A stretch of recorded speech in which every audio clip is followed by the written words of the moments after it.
ለፖሊስ ነው የምንሰጠው። ሁለተኛ ታብላለህ። ሽጉጥ ላውጣ? ዝም በል ሽጉጥ ላውጣ? ዝም በል አታልቅስ። አፍነስ ሁለተኛ ታብላለህ። ስንት ፍየሎች ነው የሚጠብቀው?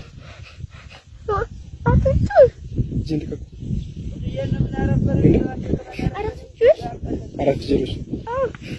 አሁን ይሄንን ቪዲዮ አብይ ያየዋል። አሁን ቀጥታ በአየር መጥቶ ይወስዳል። ሁለተኛ ታብላለህ። ይሄ ምንድነው? ያው እየፈነዳ ነው። ትንሽ ቆይቶ አሁን ካስጠጋሁት ይፈነዳል። አልቅስ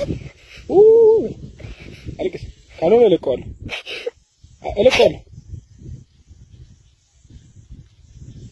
ልቀቁ። ለምን እንደምታለቅስ